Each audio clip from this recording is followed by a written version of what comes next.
Hey there everybody, this video is an announcement for a new series McKenna Palmer and I are doing for It Gets Better. So as an example of what types of videos we're going to be making, I'm going to be our first guest. So here is your rainbow, Max. Yeah! And what are you coloring today? Okay, so I've been sitting here for a few minutes as the camera got ready, and I already started.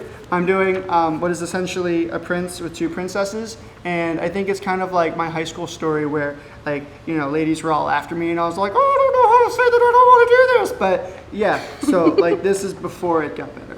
I'm gonna do this let love grow thing, just in the spirit of it gets better and love and LGBT-ness. Yeah, let's get to work. All right, Max. So tell us a little bit about you. What's your story? Where'd you come from? Oh man, I don't know if I should admit this, but I'm from Florida.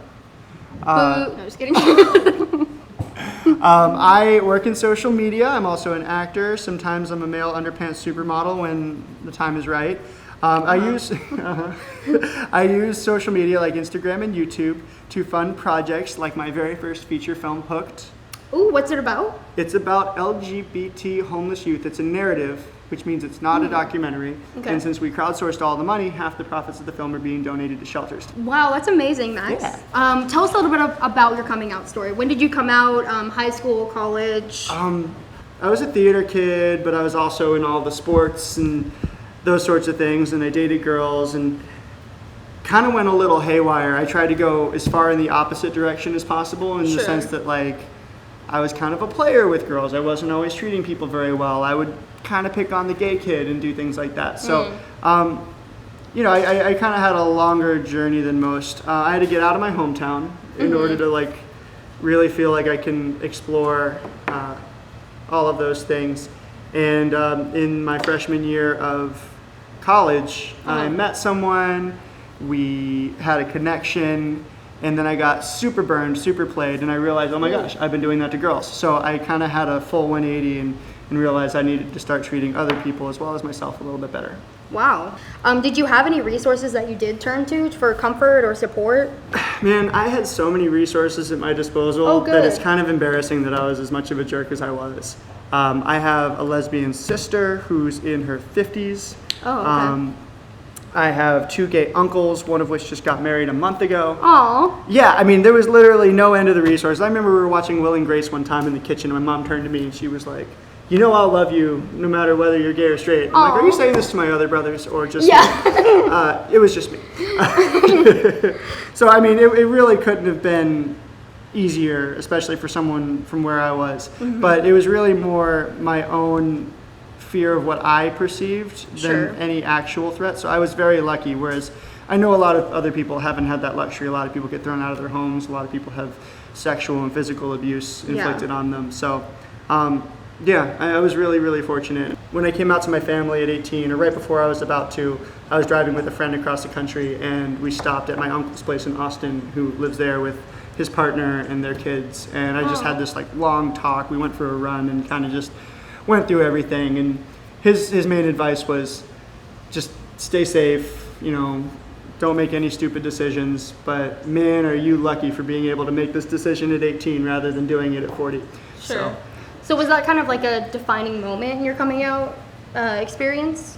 I think it was definitely helpful. And then, yeah, I mean, as far as like coming out to my family, it was one of those where they kind of had their suspicions, so no one was too surprised, and it was very anticlimactic. In fact, I was hoping for something a little bit more dramatic to happen, but I'm glad that nothing really did. What are some resources that young LGBT people can look into to find relief or comfort? I'd say if you don't have the courage to go to an LGBT youth center or any of those things, you know, the Straight Gay Alliance at your school or any of that, check out the theater department. I mean, that's really where it's at. Am I right? No, I would honestly say that too. I found so much comfort in just doing community theater. So why do you think social media has become such a successful platform for you? I think there's been a huge demand for more colorful content, whether it's LGBT or other aspects of diversity, and it's something that, you know, big committees and executives and things would always just shut down because it didn't have enough mass appeal, which is why 90% of movies are starring cisgender white men. And I think the greatest thing about social media and the internet in general is it's creating this platform for people to make content and really prove that there's a demand for it. Like all the people we're going to have in here to interview, there's just so many different groups and sections to really represent. Exactly. Do you think that there's anything that LGBTQ youth are lacking today online or confidence? Confidence. I think that's a generality with most adolescent people, at least from what I've experienced with myself and my friends. But I think with queer kids especially, because there's so much femme shaming and so much homophobia just in everyday language. Once you can just be like, don't care anymore, it frees everything up. And as a result, people end up liking you better, and things are more successful, and you're more efficient and happy. True. Thank you for coloring with me today and doing this whole project with the It Gets Better project. Can I sign the wall now? Oh yeah, wait, we gotta show our pictures first. Oh. Did you? I know, all I did was these 2 hearts, guys. I was asking the questions. I'm sorry. So this is as far as I've gotten. It looks like something out of the cartoon Doug, if they had cut their budget by 99%. Yeah, there we go.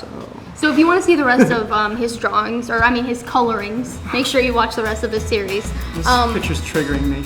Next, however, we need to have you sign the wall. Alright, I'll sign the wall. Wait, you have to do it too. I'll sign it right here. Thank you guys for watching. Hopefully we'll see you on It Gets Better's page. Bye guys.